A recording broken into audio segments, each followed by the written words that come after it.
тийиштүү комитеттерге жөнөтүп, жыйынтыгын чыгарабыз. Биринчи микрофон.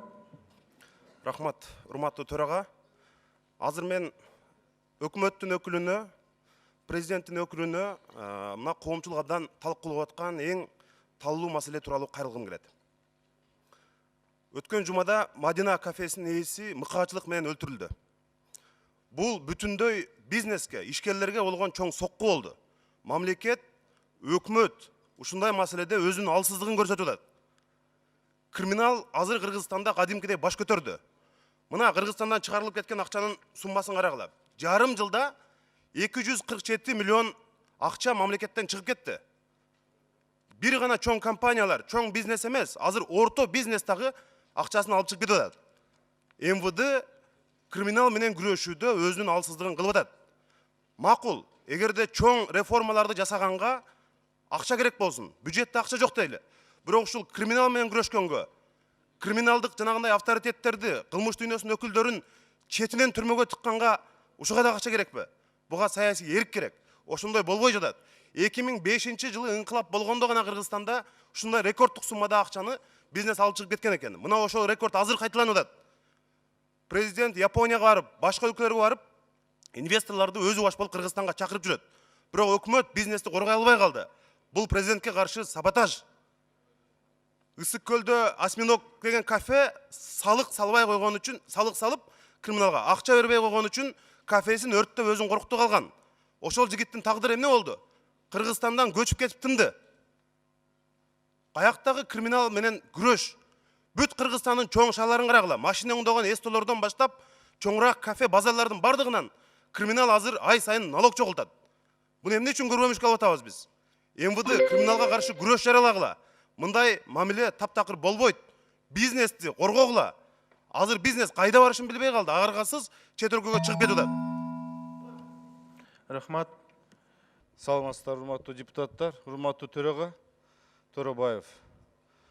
Урматтуу депутаттар, бир маселе көтөрүм келет. Сиздерге бул мындай керек нерсе деп ойлойм, анткени бул биздин шайлоочуларга таасир бере турган маселе. Сиздер жакшы билесиздер, 1 январдан 2019 жылдан баштап биз теге күчүнө кирбеди беле 5 кодекс, ана 2 мыйзам. Ушундай өкмөттүн даярдыгын биз көрдүк.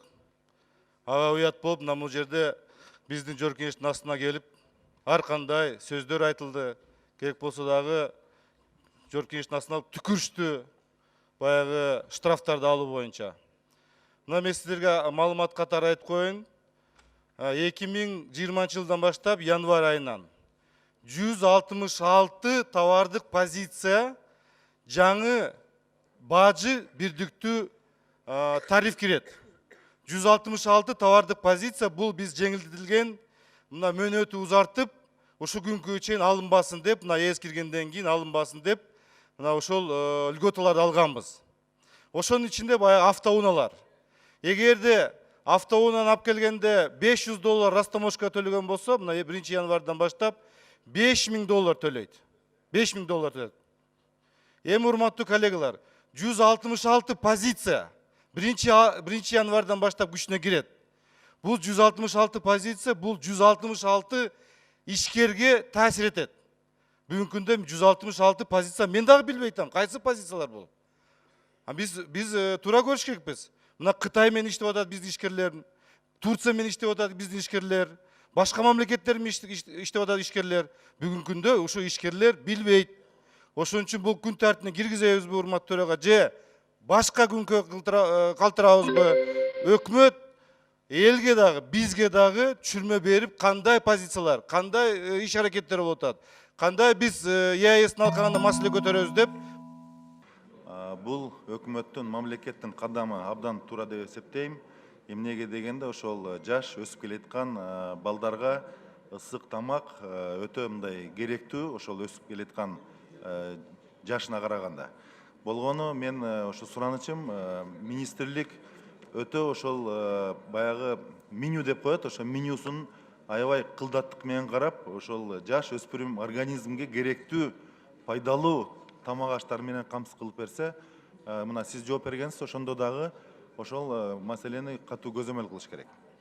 Мен башкача бир суроом бар. Урматтуу Каныбек Абдубаситович, мына президентибиздин тапшырмасы менен өкмөт каражат таап, мына 1 октябрдан бери мугалимдерибизге айлык маянасын 30%га көбөйттү деп, бирок ошондон кийин эле мына бүгүн октябрдын 23 күндөн бери аябай коомдо чоң талкуу болуп атат.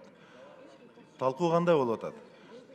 Категориясын алып салды дейт, саатын кыскартып салды дейт. Мурун 20 000 сом айлык маяна алып аткан мугалим ошол көп стажы менен бүгүнкү күндө ошол 2 эсе аз алып калышы мүмкүн деген коркунучтар болуп атат.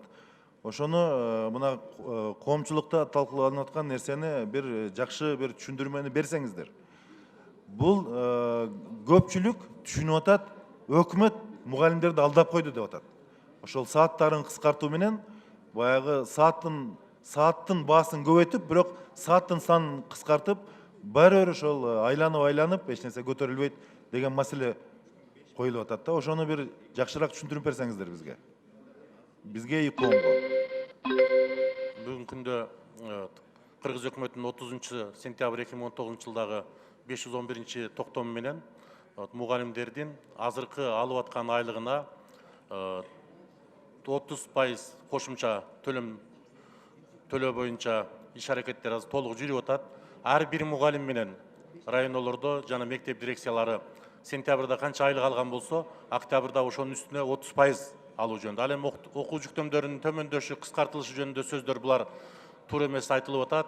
Ал эмес баягы педагогикалык эмес адистикти бүткөн бизде мына лингвисттер, инженердик адистерди бүтүп так илимдерден, математика, физикадан берип аткандардын дагы айлыгын көтөрүлбөйт экен деген сөздөр дагы туура эмес. Себеби алардын айлыгына дагы 30% кошулуп атат. Ал эми азыр коомдо түрдүү сөздөр айтылып атат, элде ишенбөөчүлүк бар экен. Бирок биз ар бир факты боюнча карап, мына азыр эле мен эртең менен Кыргыз телевидениясында интервью берип келдим. Азыр биз пресс-релиздерди берип атабыз. Жана ар бир кырдаалды өкмөт менен бирге талкуулап, бул маселени мындай жалган эмес экендигин коомго жеткиргенге аракет кылабыз. Жана аны эртең колуна акча алгандан кийин ар бир мугалим билет. Азыр ар бир мугалим ошол сентябрда алган айлыгын канча кошула тургандыгын так билет азыр жерлерде. Каныбек Абдубаситович, мына ай бүтүшүнө 1 жума убакыт калды. Эртең эле ошол табилдер чыгат, начисление болот, айлыктар. Анан ошо стажына карабай, жаш мугалим болобу, же стажы көп болобу, категориясына карабай, сиз жалпы айтып атасыз 30% кошулду деп. Ошондойбу? Туура. 10 секунд. Жок, ал жерде мугалимдер, тарбиячылар, китепканачылар, лаборанттар, ал эми профтехтеги окуу мастерлери, мугалимдер, билим берүү академиясында КАОдогу мугалимдерге жана мугалимдердин билимин өркүндөтүүчү институттун иштеп аткан мугалимдерине. Ал эми төмөнкү персоналга бул баягы короо шыпырган, пол жуучу кызматкерлерге азыр кошулган жок. Бирок ошол экинчи этап менен ошондо көңүл буруп койсоңуз жакшы болмок. Рахмат.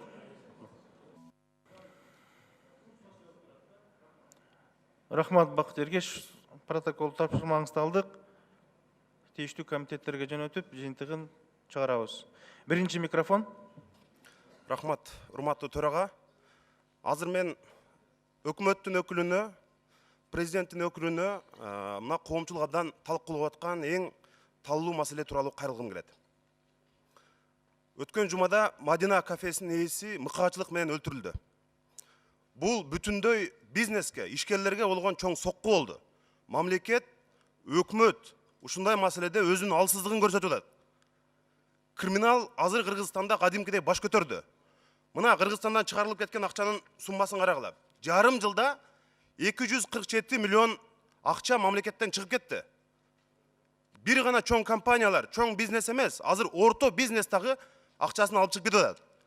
МВД криминал менен күрөшүүдө өзүнүн алсыздыгын кылып атат.